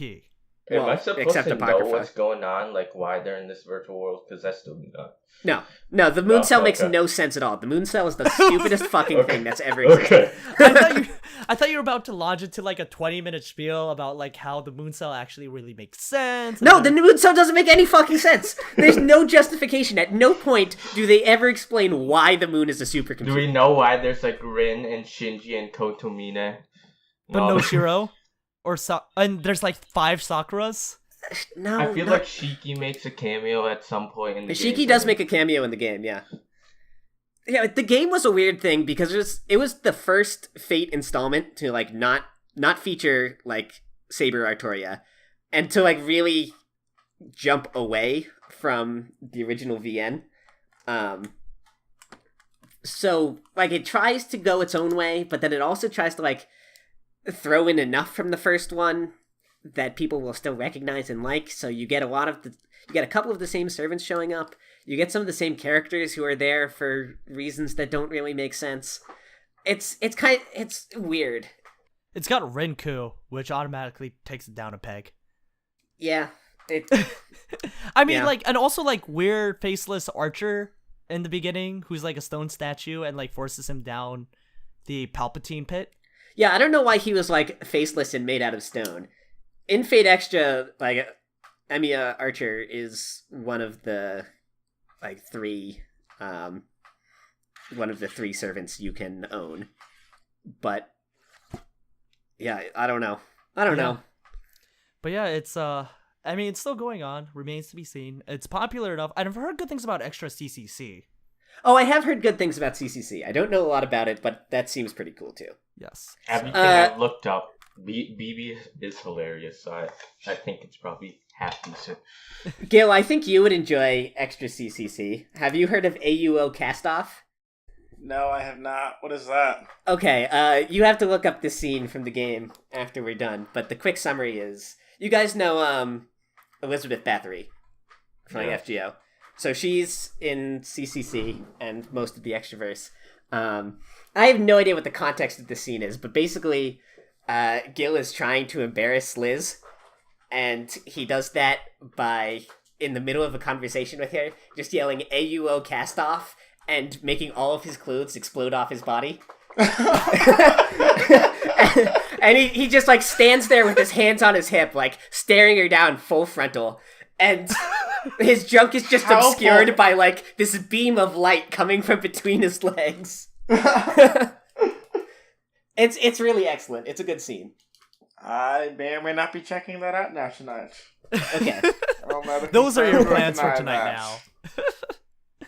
Damn. Oh, Fate Extra. Well, there is another big franchise in the Fate universe that got an anime OVA, 2 anime OVAs, 3 anime OVAs, blue OVA, red OVA, and Fate Grand Order with everyone's favorite shielder and Mashu period light. Mashu is so cute, so life. Mashu best girl. Mashu is best girl. So we all played the gacha. We all die to the gacha hell. It's some more than others. What have you guys thought about the gacha so far, and the storyline, and the game, and like how it's colored your expectations of the series and the franchise as a whole? I love the Grand Order story. I feel like people who don't play the game don't realize just how huge it is. Mm-hmm. Like, it makes like $1 million a day in Japan. Yeah. Oh, it makes obscene amounts of money. But the story specifically, I think people don't realize that like just the Babylon chapter, which is just like the last main chapter of the first arc, is 1,000 pages long. What? Yeah. I just remember playing on JP, and I can't read Japanese, and I didn't want to know anything because I just wanted to get to the end of Art 1 so I could start doing like challenge quests on JP. And I just remember being like, text only 0 AP node. Skip. There's 5 of them in a row. I'll just skip all of them, I guess. Yeah, there is, like, people have like conceptions about what like a mobile gacha game is, which are totally deserved because almost all of them are like that. It's like a stupid waifu collector game, and maybe they like throw in some text to like make you want to bang the JPEGs that you collect. But Grand Order has so much story to it. Mm-hmm. I don't think there is any other like competitor on the market where they just discard gameplay entirely to have you like just present like 20 minutes of reading to you. I mean, I did not like Fuyuki that much, although I like the OVA more than the chapter. I think that's not a widely held opinion. I mean, both of them are mud. Yeah. It's literally just the tutorial, so who cares? For me, it was because I had seen like fan art of Mashu for like 2 years at that point, or like a year. And I just really loved everything about her character design, and it was like the first time I got to see her because I wasn't going to play the game without being able to read it. Mm-hmm. So like the OVA was nice in that sense. And then I really liked Orleans. I think it's kind of like divided down the middle between people who really like Orleans and people who don't. But I actually really enjoyed the Orleans. Well, that's because you're a Jean fucker. Am I though? Okay, maybe. Yes. I think the only decent singularity before Camelot is okay now, honestly. Camelot, yeah. I thought I really enjoyed Camelot actually. Before Camelot. Everything before Camelot is whatever. Like Okeanos when they started the game, London is meh. Yeah.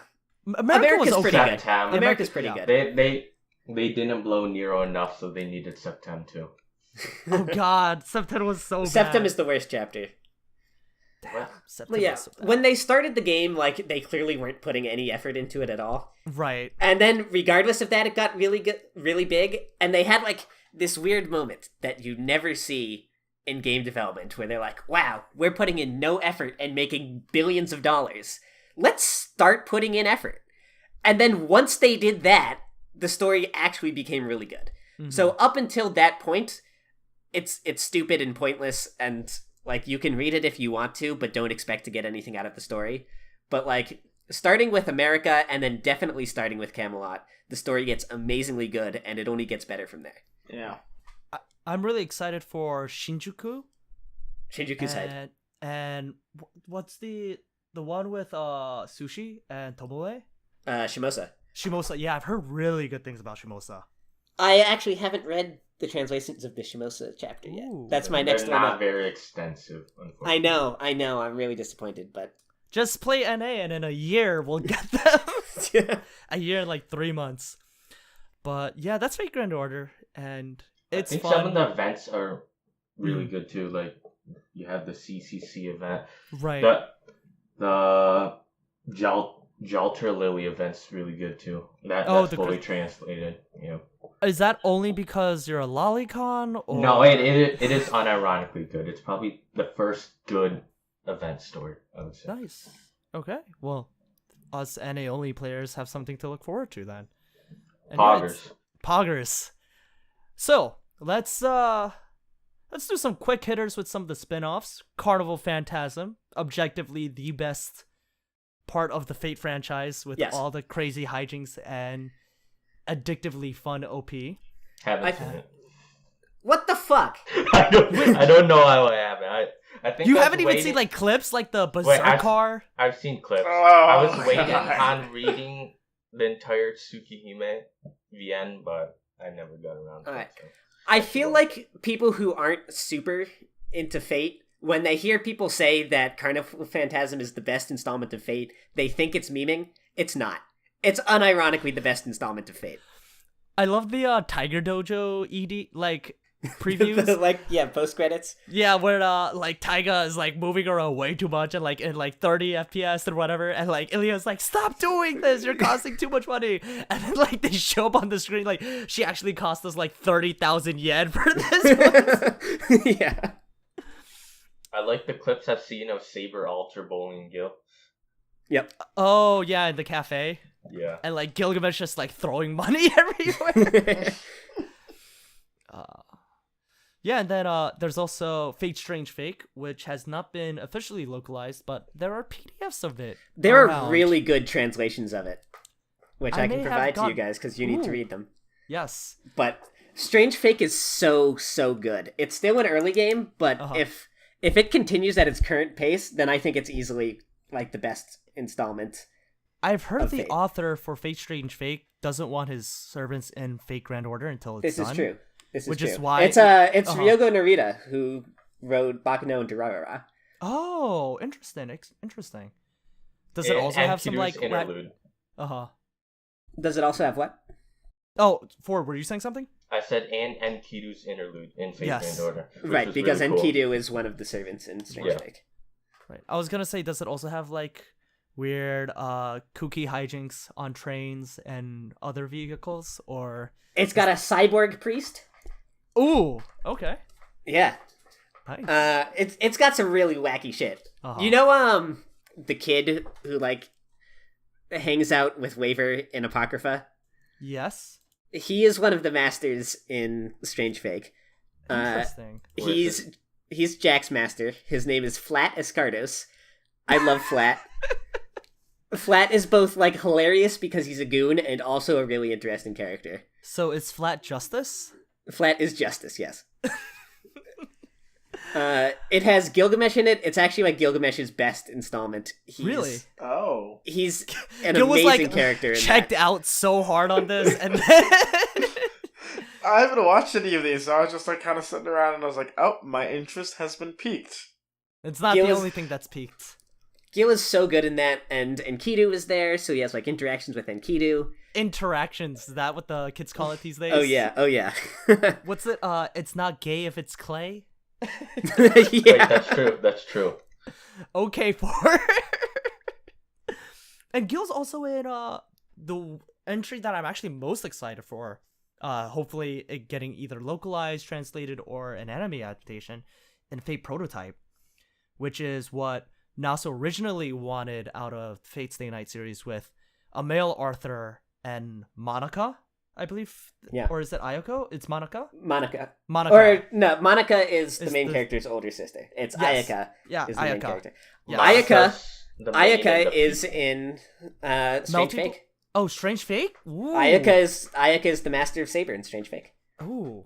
Ooh, interesting. Yeah, Yeah. I mean, like, Arthur just looks very bishy. He looks very handsome. Yes. Like, goddamn, that guy cleans up. Like, who would not follow King Arthur if he looked like that? Are you kidding me? Like, America would never have fought for independence if King Arthur was in rule. Hey, you gotta roll for him. I guess I stick by my policy. Don't wail for males. Yeah, Gil will roll Don't for worry, him. I make up for it in this apartment. This is true. I only wail for females, and he wails for the males. I have Arthur. He's honestly not great because he has instinct, which is terrible. Instinct always, is the but- best skill. I have it maxed on Saber. But I love him and he's beautiful. And I use him with his white suit costume. Oh, you got the costume? Yes. I may have used a lot of Saints Courts in JP when he came around and not gotten him, and that might have Tragic. contributed to me not Quitting playing. JP. I also got my phone stolen, and so I didn't have access to my account, but also I didn't get Arthur, so it was very sad. But and then Gil's also in it, I believe, as well as Kyou and Ozzy and Arash.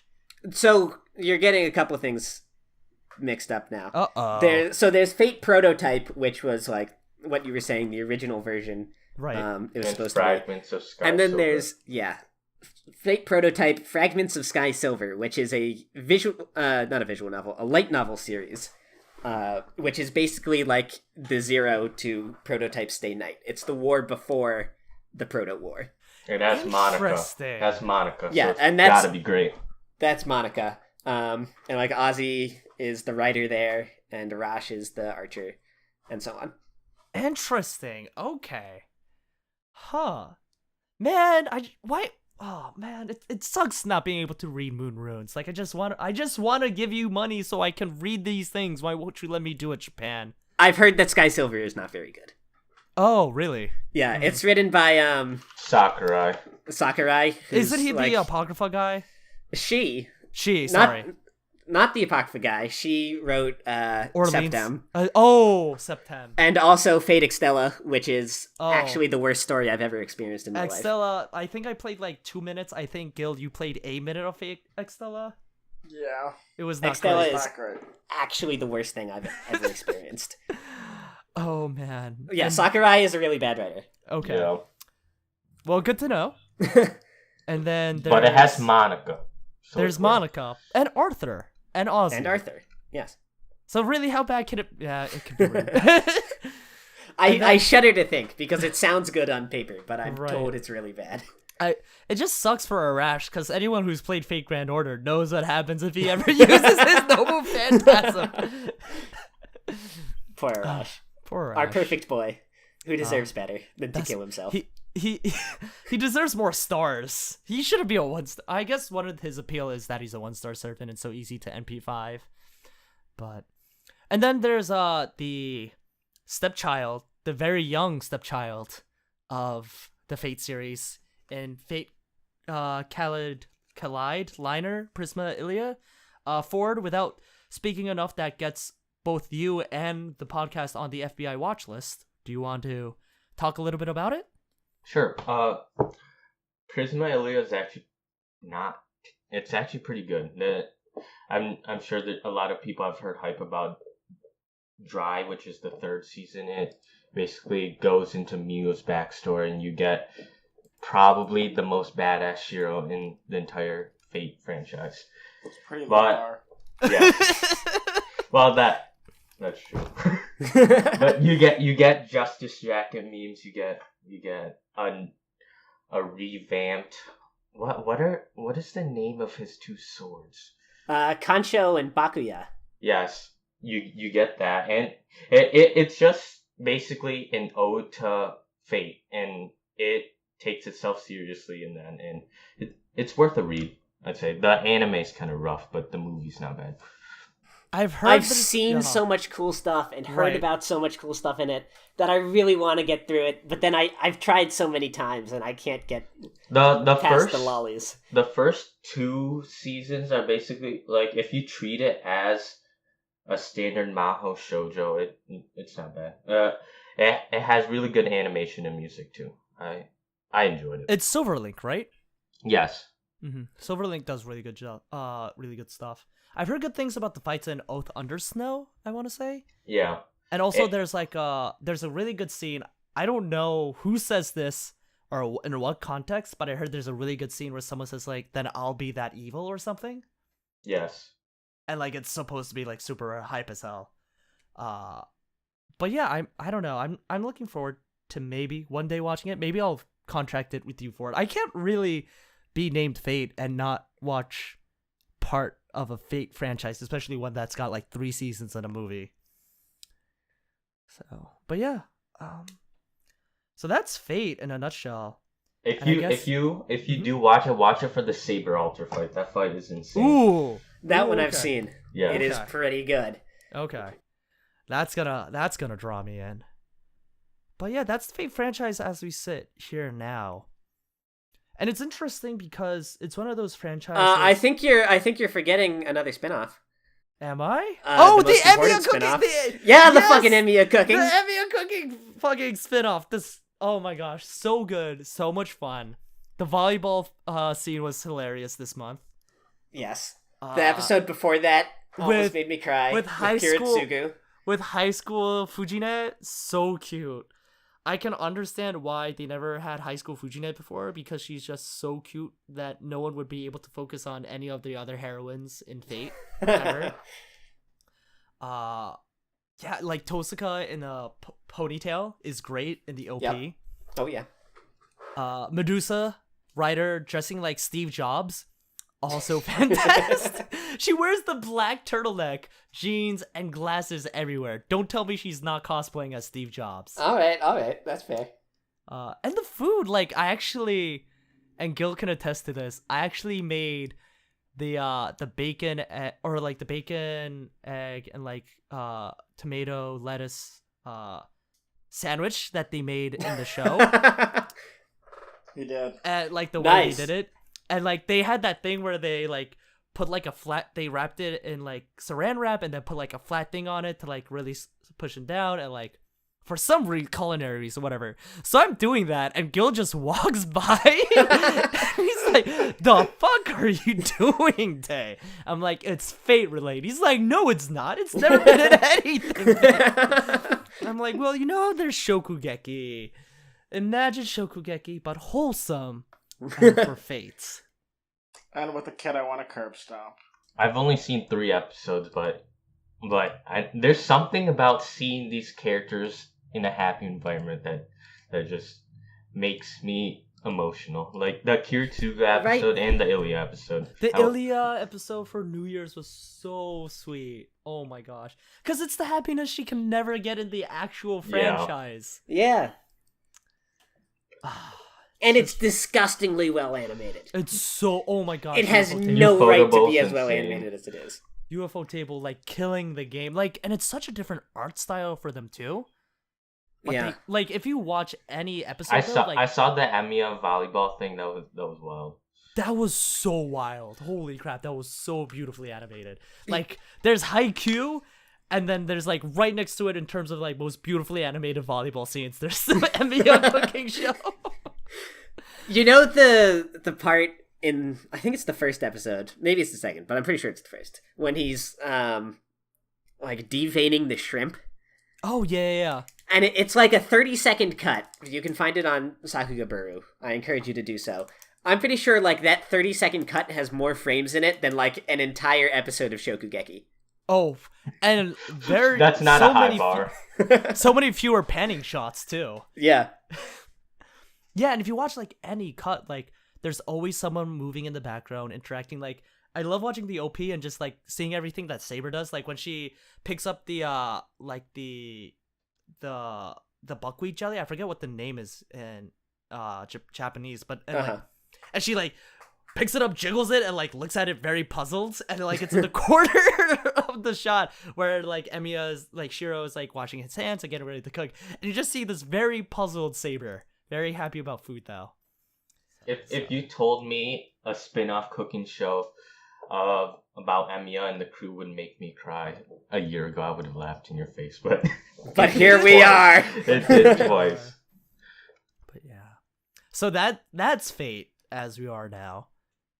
the future of Fate, we still have extra coming out. It probably will have been released by the time this episode comes out in a couple weeks, but We'll probably excited to get see an that. Extella adaptation, and it's gonna be awful. Yeah, that's gonna be so bad.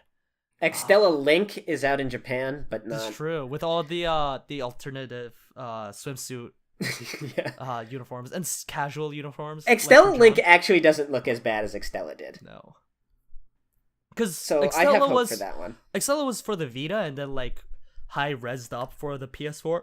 It's or also on the something. Switch, And which is on where the I Switch, played right. it. Yeah, and then we'll have Fate Stay Night, Heaven's Feel Part 2 and Part 3 out. We might get a Fate Hollow Ataraxia adaptation. That would be wanna read it. really hard to do. I don't think Interesting. that's gonna happen. Yeah, Mhm. Hollow Ataraxia is basically just Carnival Phantasm, but with a little bit of story tacked on. Okay. It's really funny. I highly encourage people to read Yeah, Wiki did that. I did not see that working as an anime. it. Yeah, it's well, I do hope to read it. There's been a voice patch for it out in the for the English translation, I know. I would read it for Karn. For Karn Pretty much. Hortensia. Oh, Yeah. Okay. Gotcha. And for Kotomine's daughter. Kotomine has a daughter? Interesting. Yeah. Does she Yeah. also like Mapo Tofu? I don't know about that, but she's basically just like a vessel for Kotomine's personality after he died in Stay Night. Gotcha. Interesting. But yeah. But yeah, the Fate series is huge. It's only getting bigger. More stuff is always coming out. Aniplex made $1.92 billion last year. And like a non-insignificant chunk of that was from Fate Grand Order. Mm-hmm. That's Humanity terrifying. has declined. All right, guys, a pop quiz for you, real quick. How many Fate manga are there coming out right now? How many different manga are currently being published? I know Fate Heaven's- Zero. From I know Type Heaven's Moon. Feel. Heaven's Yeah, Feel, Zero, I think. And Kaleid Gosh, Liner. yeah. There's the Emiya one, the cooking one. Mm-hmm. So that's 4 so far. There's a prototype one, I want to say. There is no prototype one. No, There's no prototype one. Is no, there a those are Fate light Strange, novels. Strange Fake? There is a Strange Fake one. Apocrypha? Yeah, Apocrypha. I'm trying to is there like a Evangelion Shinji Raising Project equivalent? What? I don't know what that is. Oh, it's basically just the slice of life episodes from like scenes from episodes 24 and 25 of Evangelion turned into a full-fledged manga. Oh, that's weird. It shits on everything that is Evangelion's legacy. But Oh. Fate Stay Night's an eroge. I know people hate when people say that. But I guess technically it is. But anyway, so 6? Is Oh, that Fate your Grand Order? There are actually 2 Fate Grand Order ones. There's 2? Yeah. There's one that they each tell like 4 of the singularities from the first arc, half of them from the main character's perspective and half. I would follow that once they get to Camelot or Babylonia. Ooh, yeah. 'Cause Fate Grand Order's never gonna get in an anime. No way. So we're at 8 Type Moon manga now? I think so. Is that your final answer? I feel like that's underestimating it, but yes. Yes. Just There are add another 2 on it and go with that. Okay. You're still wrong. There are 22. What? Yep. Are these like all licensed, or are there like some? A lot of them are like Indie manga stuff. adaptations of other things. A lot of them are like comedy spin-offs. But then there are a few that are original stories. There's the Lord Elmaloy case files about adult waiver. Okay. Oh wait, how did I forget that one? Oh, yeah, with Gray. Yep. There's I know my saber faces. Suki no Sanga, which is a new thing that Nasu is writing. I don't really know much about it. There's CCC Foxtail, which is an alternate version of Fate Extra CCC. That Does that have to mostly do with follows- Tamamo? Yeah, mostly follows Tamamo. I would have never guessed.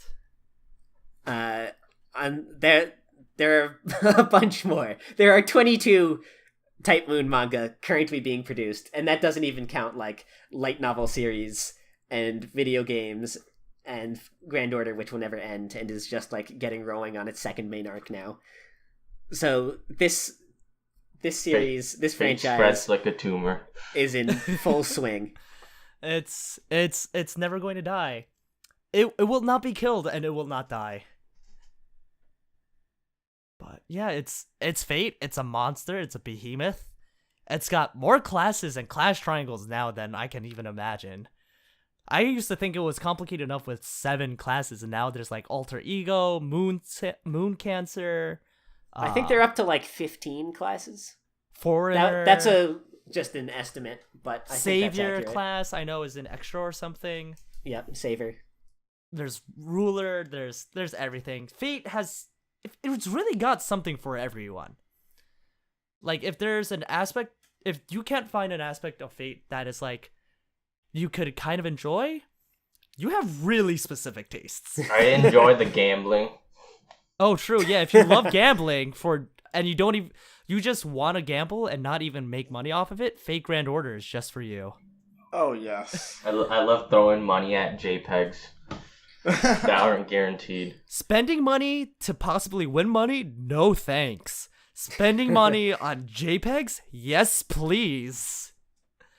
And that's honestly Fate in a nutshell. It's got great concepts, sometimes lackluster execution, sometimes fantastic execution, but in the end, like if you love it, you're gonna love it no matter what. And on that note, thank you guys for joining us for this podcast, listeners, and thank you, panel. It's been lovely having you guys on. And Gil Ford, thanks for being good sports and being on this podcast for the very first time. We hope we can have you again sometime soon. For you listeners at home, be sure to check us out on YouTube, on Spotify, iTunes, and wherever you find your podcasts. They're also on our anime, so join the discussion. Leave a comment in our comment section, in the Reddit thread, on our comment section on YouTube. Join our Discord server. We have episodes coming out almost every Friday. We've got a series on Science Gate Zero that's coming out every other week. We've got episode on Antagonist that's coming out soon with Alexander that I'm really excited about, and I think you all should be excited about. It's very cool. We've got other Nasu episodes out before. We did a Kara no Kyokai episode if you're interested in that aspect of Nasu. And if you have any suggestions or you want to hear something more for us, there's always places to suggest. And if you want to be a guest on later, there's an Excel spreadsheet or Google form that you can fill out, and we always look at it, and we're always hoping to get more new blood onto this show. So with that, thank you everyone for listening, and have a great night.